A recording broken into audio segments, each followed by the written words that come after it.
Hi குட்டீஸ், இன்னைக்கு ஒரு அருமையான ஸ்டோரி உங்களுக்காக கொண்டு வந்திருக்கேன். ஜஸ்ட் நீங்கள் ஒரு இமேஜினேஷன் பண்ணிக்கோங்க. வாங்க ஸ்டோரிக்குள்ளே போகலாம். அழகான ஊரில் ஒரு ராஜா ஒருத்தர் வாழ்ந்துட்டு வந்தார். அந்த ஊர் மக்கள் மேலே இல்லாத ஒரு நம்பிக்கை அங்கே இருந்த ஒரு குரங்கு நம்பிக்கை வச்சார். அந்த குரங்கோ ராஜா சொல்ல தட்டாமல் எல்லா வேலையுமே செஞ்சு வந்தது. அப்படியே நாட்களும் கடந்து கடந்து போயிட்டே இருந்தது. ஒரு நாள் ராஜா நிம்மதியாக தூங்க வேண்டும்ன்றதுக்காக அந்த குரங்கு கிட்ட போயிட்டு, என்னுடைய அறைக்கு வெளியில நீ காவல் இரு, என்னை யாருமே டிஸ்டர்ப் பண்ணாம பார்த்துக்கணும் அப்படின்ட்டு அந்த குரங்குக்கு கட்டளை இடுறாரு. குரங்கு கிட்ட அவர்கிட்ட இருந்த வாளை கொடுத்துட்டு அவர் உறங்கத்துக்காக உள்ள போயிட்டாரு.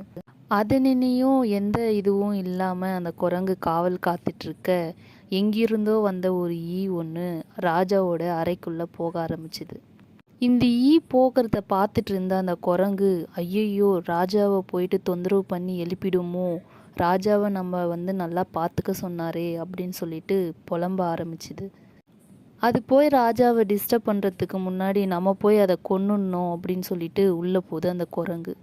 அந்த ரூமுக்குள்ளே போய் பார்த்த குரங்கோட கண்கள் அந்த ஈக்காக அலைமோதுது. ஒரு பக்கம் ராஜா நிம்மதியாக உறங்கி கொண்டிருக்க, அந்த ஈயோ பறந்து சென்று ராஜாவோட கழுத்துக்கு நடுவில் அமர்கிறது. ராஜாவின் கழுத்தில் அமர்ந்திருந்த ஈயை பார்த்த குரங்கின் கண்கள், அதை கொல்ல நினைக்க வாளை எடுத்த குரங்கின் கைகள், வாளை எடுத்து வெட்ட ரத்தம் சொட்ட சொட்ட ஈயோ பறந்தது, ராஜாவின் உயிரோ பிரிந்தது.